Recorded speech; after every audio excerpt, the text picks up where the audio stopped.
नमस्कार दोस्तों। आज हम देखेंगे जो यूएसए और वेनेजुएला का कॉन्फ्लिक्ट है तो एक्चुअल में ये क्या है। तो जैसे हमको पता है कि जो वेनेजुएला है तो यहाँ पे सबसे ज़्यादा दुनिया का सबसे ज़्यादा 18% ऑयल रिजर्व है। तो एक रीज़न तो ये है कि ऑयल रिजर्व होने के कारण ये कॉन्फ्लिक्ट आया। तो मेन रीज़न तो यही है, लेकिन अगर सिर्फ यही रीज़न होता तो 18% ये जो रिजर्व थे ये तो हमेशा से थे। तो युद्ध का समय कि जो कॉन्फ्लिक्ट हुआ तो अभी क्यों हुआ, तो उसका एक और कॉन्सेप्ट निकल के आता है पेट्रो डॉलर। पेट्रो डॉलर का ये पेट्रो डॉलर क्या है, तो अमेरिका जब से ट्रम्प आए हैं तो इनका फिर से एक कॉन्सेप्ट चला है कि मागा बनाएंगे। मागा क्या था कि मेक अमेरिका ग्रेट अगेन। तो इनका क्या था कि हम मागा बनाएंगे, इसके लिए डॉलर की वैल्यू इनको बढ़ानी थी। इसके लिए इन्होंने एक यूएई से डील किया। यूएई से डील किया कि आप पेट्रोलियम किसी को भी बेचिए, लेकिन आप ट्रेड जो करेंगे वो डॉलर पे करेंगे। क्योंकि यूएई क्या है, यूएई को था कि हमको तो बेचना है, क्या ही दिक्कत है, और कॉन्फ्लिक्ट में फंसना भी नहीं चाहता था। यूएई ने क्या किया, डॉलर पर ट्रेड करना स्टार्ट कर दिया। यहाँ पे कोई समस्या नहीं हुई।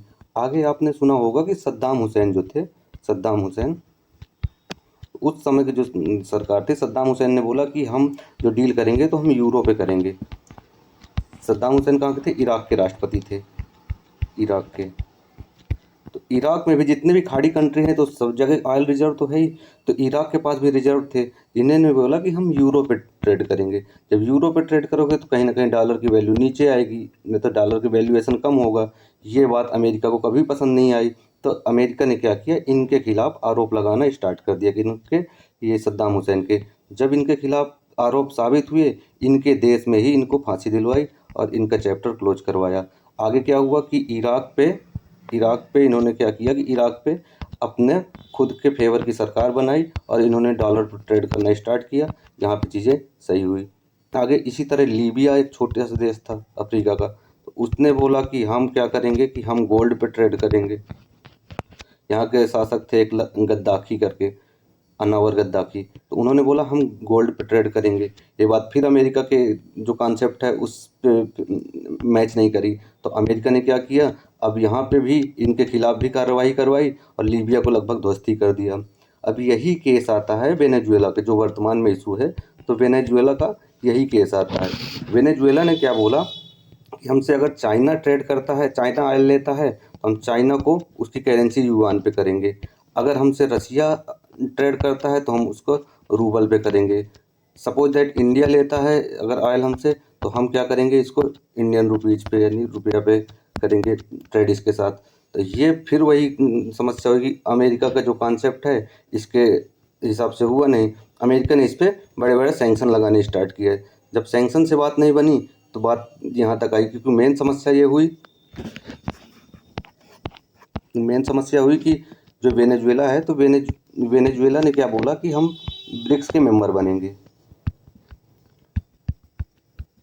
वेनेजुएला ने कहीं ना कहीं ब्रिक्स के मेंबर बनने की मंशा जताई। ब्रिक्स में क्या है, ब्राज़ील, रसिया, इंडिया, चाइना, साउथ अफ्रीका का एक संगठन है जिसमें 6 देश और जुड़ गए हैं। तो टोटल ये 11 देश हो गए।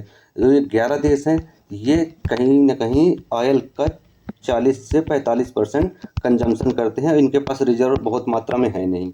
अब अगर इतना बड़ा कंजम्पशन उनकी खुद की करेंसी में होने लग जाएगा तो ये फिर वही अमेरिका का कॉन्सेप्ट जो है, अमेरिका का जो कॉन्सेप्ट है, तो उसके अगेंस्ट में चीज़ें चली जाएंगी। तो इसने वेनेजुएला पे इस बार सीधे अटैक किया और यहाँ के जो राष्ट्रपति थे मादुरो साहब, तो इनको उठाता है और अमेरिका की जेल में बंद कर देता है।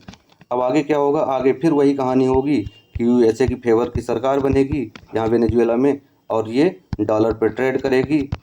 साथ साथ एक और चीज़ होगी कि यूएसए इस बार इतने पे नहीं करेगी, क्योंकि बहुत ज़्यादा रिजर्व होने के कारण, और जो रिजर्व थे वेनेजुएला पे सभी के सभी यूज तो कर नहीं पा रहा था टेक्नोलॉजी के अभाव में वेनेजुएला, तो इनकी माइनिंग भी करेगा।